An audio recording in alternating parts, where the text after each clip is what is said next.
Olá, o meu nome é André. Boa noite e bem-vindos ao Voz de Presença.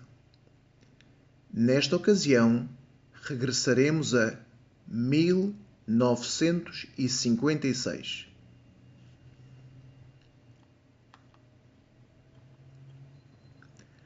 Durante décadas, a Grã-Bretanha habituou-se a uma ideia.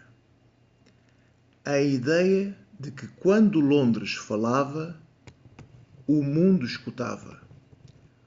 Quando Londres decidia, o mundo ajustava-se. Quando Londres agia, o mundo aceitava. Mas existe sempre um momento em que uma potência deixa de viver daquilo que é e começa a viver daquilo que foi. E a tragédia é que raramente percebe a diferença. Em 1956, essa diferença tornou-se impossível de ignorar. Porque foi nesse ano que a Grã-Bretanha tentou agir como império e descobriu que já não tinha poder para o ser. E no centro dessa história estava um homem, Anthony Eden, o sucessor de Churchill. O homem que parecia destinado a continuar a liderança britânica no mundo. O homem que acreditava estar a defender o interesse nacional. O homem que acabaria associado à mais humilhante derrota diplomática da Grã-Bretanha no pós-guerra. Tudo começou no Egito. Em julho de 1956, Gamal Abdel Nasser anunciou a nacionalização do Canal do Suez. Para muitos egípcios, foi um acto de soberania. Para Londres, foi um desafio direto. Uma provocação. Uma afronta. Porque o Canal do Suez não era apenas uma via marítima. Era uma artéria vital. Era comércio. Era petróleo. Era influência. Era prestígio. Mas, acima de tudo, era um símbolo. E os símbolos têm um peso estranho na política. Porque muitas vezes os homens lutam mais por símbolos do que por interesses concretos. Anthony Eden olhou para Nasser e não viu apenas um líder egípcio. Viu uma ameaça. Viu um homem que poderia inspirar outros movimentos nacionalistas. Viu alguém que estava a desafiar a posição britânica numa região estratégica. E Eden estava convencido de uma coisa. Se Londres não respondesse, outros concluiriam que a Grã-Bretanha já não tinha vontade de defender os seus interesses. A lógica parecia simples. Demasiado simples. Porque a história raramente recompensa os homens que acreditam que a realidade se adapta aos seus desejos. Foi então que nasceu um plano. Um plano secreto. Um plano que durante anos permaneceu envolto em controvérsia. Israel atacaria o Egito, depois Grã-Bretanha e França apresentariam um ultimato e finalmente interviriam militarmente, oficialmente para separar os combatentes, na prática para recuperar controlo sobre a situação. Parecia engenhoso, parecia decisivo, parecia uma demonstração de força, mas tinha um problema gigantesco. Os Estados Unidos da América não tinham sido consultados. E isso mudava tudo. Porque em 1956 o mundo já não era o de 1906, nem o de 1856, nem o de 1815. A Segunda Guerra Mundial tinha alterado a hierarquia internacional. E muitos britânicos ainda não tinham aceitado totalmente essa realidade. A potência dominante do mundo ocidental já não era Londres. Era Washington. Eisenhower observou toda a operação com crescente irritação. Não porque admirasse Nasser, mas porque acreditava que a intervenção agravaria a situação internacional. Estamos em plena Guerra Fria. Os soviéticos observavam atentamente. O Médio Oriente fervilhava. Eisenhower não queria uma crise que pudesse incendiar toda a região.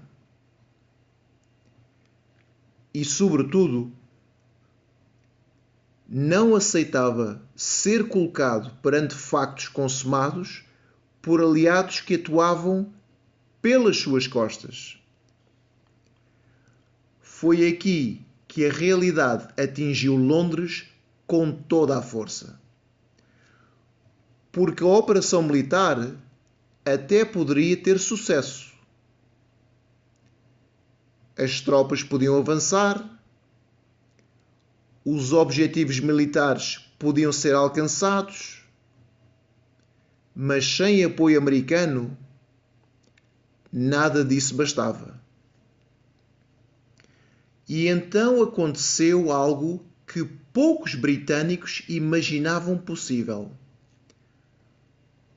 Os Estados Unidos pressionaram a Grã-Bretanha financeiramente, diplomaticamente, e Londres cedeu. Não porque tivesse sido derrotada no campo de batalha, mas porque percebeu que não poderia continuar sem o respaldo de Washington. É aqui que a crise de Suez deixa de ser apenas uma disputa sobre um canal e se transforma numa questão muito maior. Quem manda realmente? Quem possui o poder efetivo?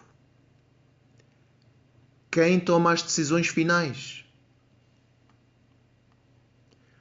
Porque um império pode conservar navios, pode conservar bandeiras, pode conservar tradições, pode conservar memórias.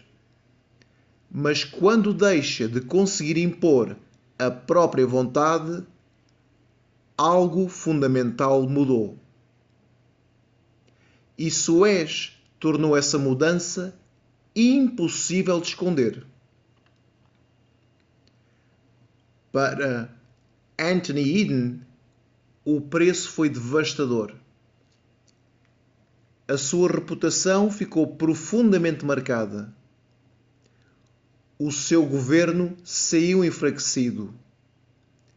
A sua saúde deteriorou-se. E poucos meses depois, abandonaria o cargo. Mas a derrota não foi apenas dele. Foi também uma derrota psicológica nacional. Porque obrigou a Grã-Bretanha a confrontar uma pergunta dolorosa. E se o Império já tivesse terminado e nós simplesmente ainda não tivéssemos aceite esse facto? Muitos historiadores apontam a crise de Suez como o momento em que essa ilusão finalmente se desfez. Não foi o fim formal do Império. Não foi o último território perdido. Não foi o último ato da presença britânica no mundo. Mas foi talvez o momento em que ficou claro que a Grã-Bretanha já não podia agir sozinha como potência global. E isso altera a forma como uma nação se vê a si própria. Altera a forma como os seus aliados a veem. Altera a forma como os adversários a encaram. Algumas derrotas custam território. Outras custam dinheiro. Outras custam vidas. Suez custou algo diferente. Custou uma percepção. A percepção de que Londres continuava a ocupar o centro do palco mundial. E quando uma nação perde uma percepção dessas, raramente a recupera. Porque o verdadeiro legado da crise de Suez não foi militar, não foi económico, não foi sequer diplomático. Foi a descoberta de que a Grã-Bretanha continuava a olhar para o espelho e ainda via um império, enquanto o resto do mundo já via outra coisa.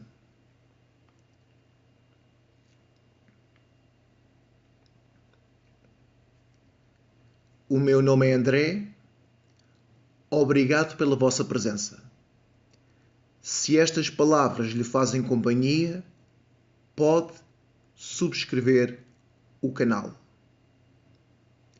Uma noite santa e até breve.